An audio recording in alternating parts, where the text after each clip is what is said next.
Khan, Salakia, the brother came at talked to him for a second, but I'm gonna finish off this lesson on a recorded setting. So, finishing on or carrying on. So this is the example. All right, Numbers 31. One sec. Numbers 31 and 15 A and P. And Moses said to them, "Have you let all the women live?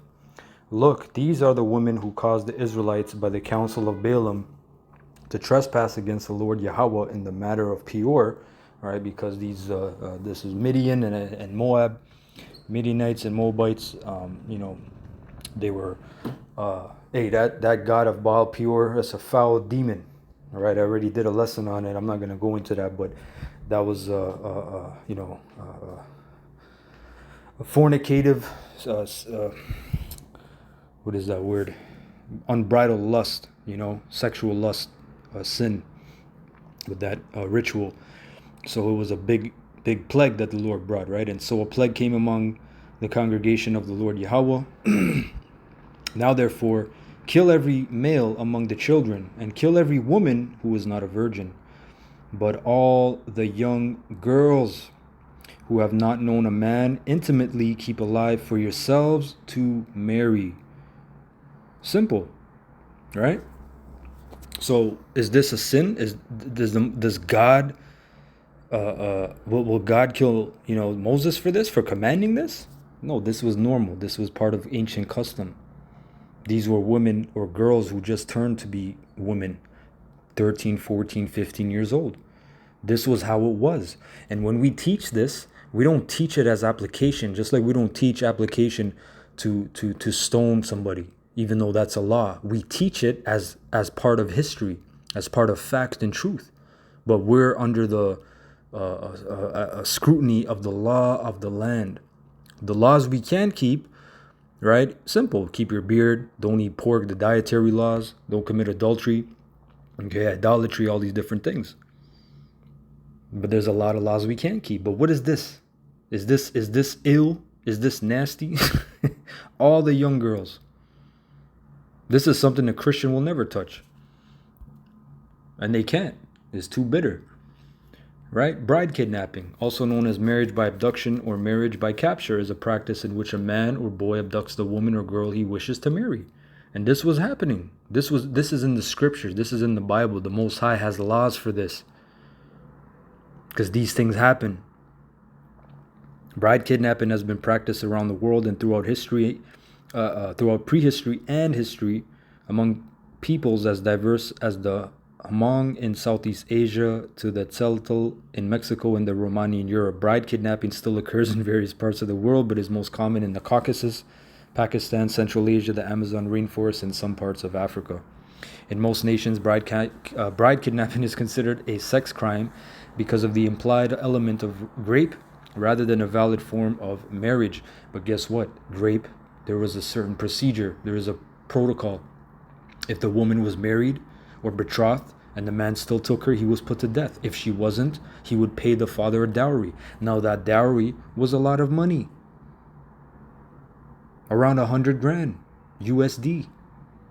So the man had to really think, use his noggin, use his head, use his head for more than a hat rack, as the elder Ariala says, to sit down and think, what am I really doing here? Can I do this even? Or am I going to be fucked up? But you women that have this idea, you just want us as sex toys and this and that. You women are vessels anyway. So right now you're a vessel for the corporate world. You're a whore anyway. You're OF. You're OF girl. What are you in this society? In the kingdom, you're gonna be a mother. You're gonna be a princess. Okay, you're gonna be in power and rulership. Right? You're not gonna worry about anything. And guess what? Bride kidnapping is in the scriptures. I don't know what to tell you. I mean, let's go to Deuteronomy 21 and 10. When you go out to battle against your enemies, and the Lord Yahweh, your power, hands them over to you, and you lead them away captive, and you see a beautiful woman among the captives, and desire her, and would take her as your wife. So what does that mean? You see a beautiful woman among the captives. You just killed her cousin, her favorite uncle, her father. You think this woman is going to come to you and say, "Take me, Lord." Now, of course, that could happen. No, a lot of women are they're gonna fight. They're not gonna want to go with you, marry you. You just destroyed me. You destroyed my people. But this is a law, right? Again, you Christians, you have nothing to say because you can't even you can't process this in your mind, right? Then you shall bring her home. What does that mean, bring her home? Come on, baby, let's go. I got a nice house for you. Don't worry, we're gonna be good. No. Might get a servant or somebody. Yo, bring her. Put her on the back of the horse. Let's go. And that's it. Giddy up. Then you shall bring her home to your house, and she shall shave her head and trim her nails in preparation for mourning. You know what actually just came to my mind? That scene in Troy where he took the the priestess. I believe she was a priestess, but she was actually the daughter of the king. I believe she was royalty, but she served in the temple, and Achilles took her, and she was, he's trying to clean her up, and trying to give her water and this, and she's spitting at him and trying to scratch him and fight him. And then she tried to kill him that night with a knife, but then she fell in love with him. They made love. There's a thin line between hate and love and passion, man. But it says, verse 13, she shall take off the clothes of her captivity and remain in your house and weep, mourn for her father and her mother a full month. After that you may go into her and be her husband, and she shall be your wife. And you just took this woman. This is a sex crime today, but it's in the laws of Yahweh Bashem Yahushai. Now, what about the daughters of Shiloh? The daughters of Shiloh. Right? Isn't this controversial? I remember years ago I was at a food bank with a brother Howard. He tells his story too. But this was a good food bank because there was one in the hood, but that was aim and miss. But this one was good. The only thing is you had to listen to a 30-minute sermon, right? Sermon of prayer, and you would you go there and you sit. And sometimes I'd bring my apocrypha. And the one guy was like, "Man, that thing is really highlighted," because every page, there's different highlights of scriptures. But people will come to you and they'd say, "Do you want to pray today?" And me and the brother would say, "No, I already prayed before I left the house." "Okay, brother. Okay, that's good." So this one specific day, they were reading this scripture, Judges 21, and this woman came that was a worker there, and she's just like, "Oh, isn't it funny? It just says." To just grab up these wives and bring them home, and however she said it, but she said it so casual, like, oh, she tried to downplay it because you really can't see the severity of this. Let's read this. Judges 21 and 15 AMP. It reads, "And the people were sorry and had compassion for the survivors of the tribe of Benjamin, because the Lord Yahweh had made a gap in the tribes of Israel. Then the elders of the congregation said, 'What shall we do for wives for those men who are left, since the women of Benjamin have been destroyed?' They said, 'There must be an inheritance for the survivors of Benjamin, so that a tribe will not be wiped out from Israel. But we cannot give them wives from our daughters, for the sons of Israel had sworn an oath, cursed is he who hath given a wife to a man from the tribe of Benjamin.'" All right? So they said, "Listen, there is the yearly feast of the Lord Yahweh at Shiloh, which is on the north side of Bethel, on the east side of the highway that goes up from Bethel to Shechem, and on the south side of Lebanon."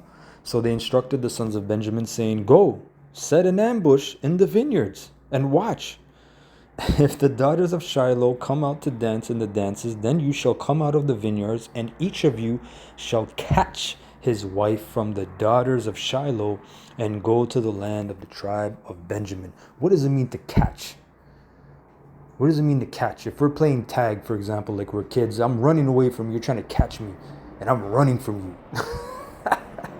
So this is not, "Hey baby, let's go. I want to take you out to dinner. I want to, let's go. I want to take you out to the restaurant. Let's go hold hands. Let's take a walk." No. Hell no. To catch, to seize. Khatap. Right? Khatap. To seize. To clutch, hence to seize as a prisoner. Catch. Simple. As the elder Howard says, conversation done. To seize, to take with violence. I'm not making this stuff up. So again, was this wicked? Was this a sin? Was this a great sin the Lord winked at? This was commandments, man, because people knew this is one of the ways to get a wife. Simple.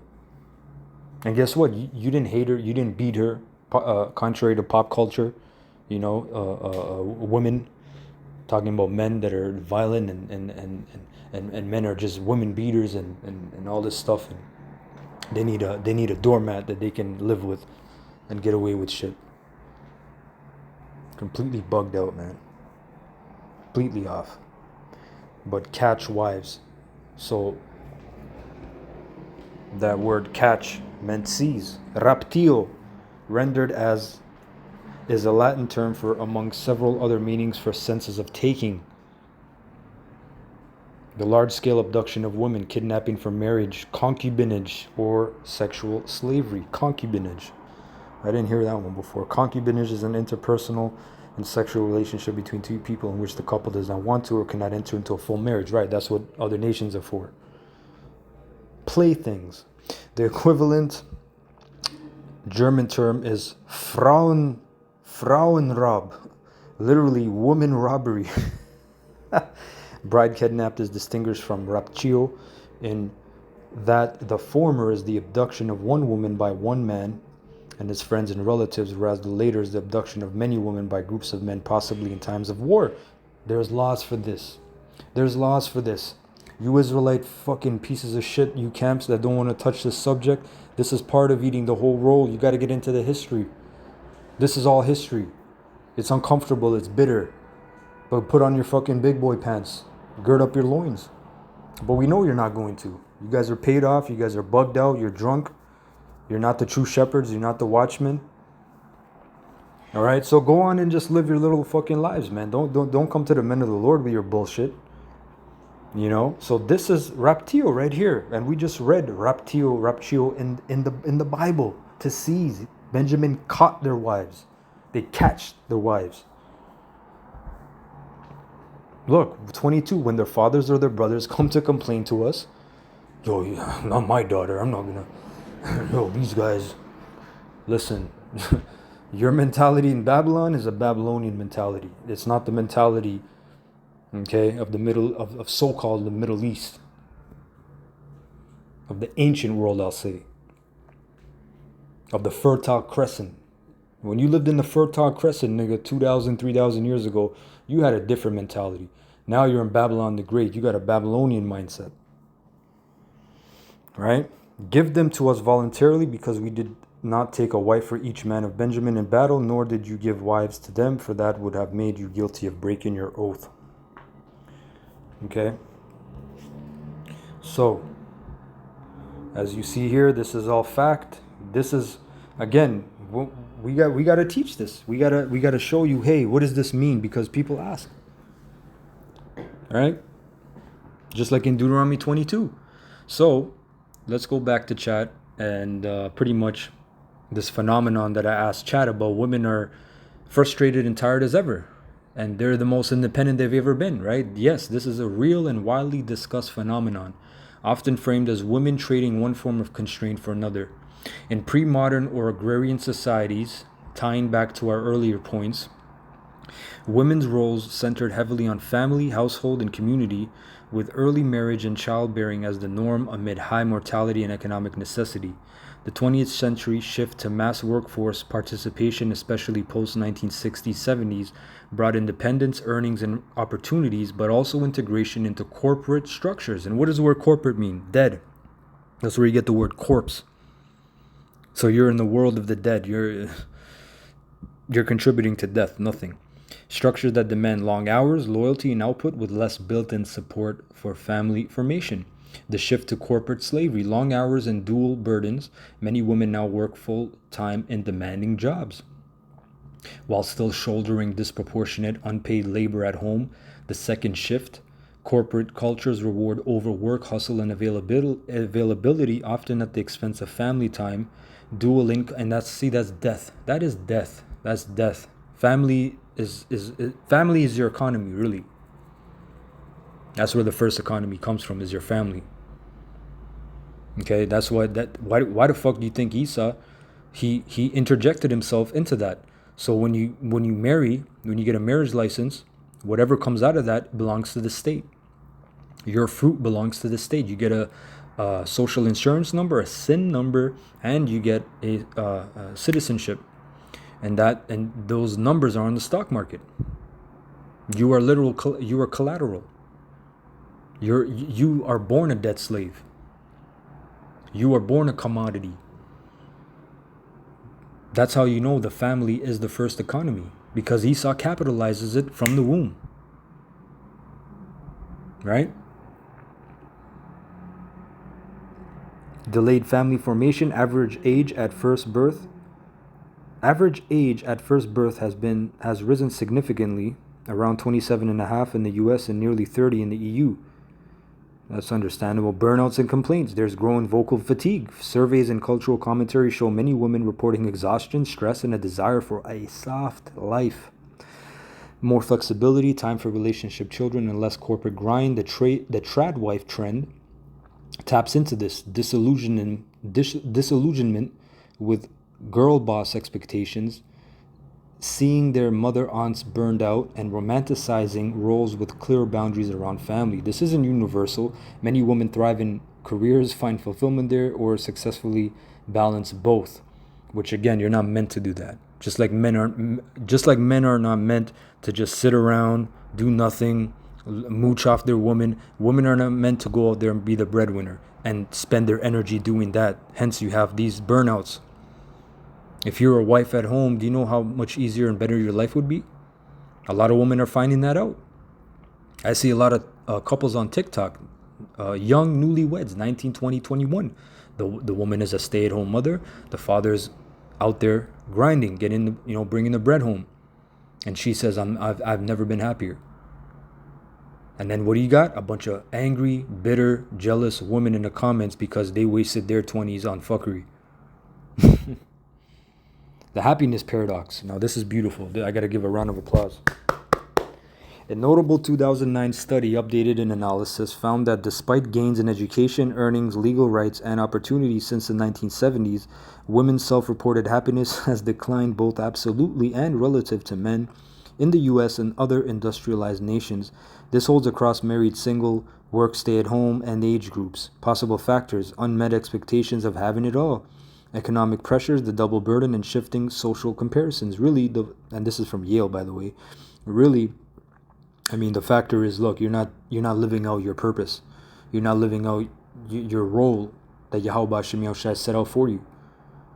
Simple and plain. You know. And by the way, I'm not going to keep reading this because it touches the same point. You know, this is the study. You can look it up. The paradox of declining female happiness. You know, this draft is from 2008.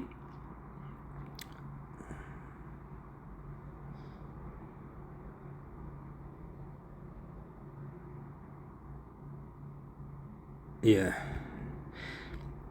I'll read down here. By many measures, the progress of women over decades has been extraordinary. The gender wage gap has partly closed. Education attainment has risen and now surpassing that of men. Women have gained an unprecedented level of control over fertility, technological change, form of new domestic appliances has freed women from domestic drudgery.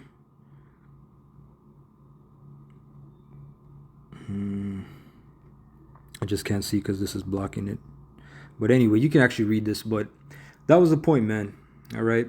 Again, Esau, Sleazy E. You have this guy, Edward Bernays, widely acknowledged as the father of public relations and a primary architect of modern propaganda. He pioneered the use of mass psychology to shape public opinion. My final point that I've been beating this whole time is your shift in perception, your shift in how you perceive things is what Esau did. Okay, because prior to how we're living now, we have lived pretty much the same way since the beginning of time. ancient husbandry, living with the seasons and the way the customs were. But now Isa introduced this new way of life, this new wine, this madness. We got people drunk and crazy, unhappy, mad, fatigued, burnt out, reverse gender roles, just a bunch of jargon and confusion. So Kahala Yahweh, Bashim Yahushai, Bashim Rachakurash, Shalom to the elect.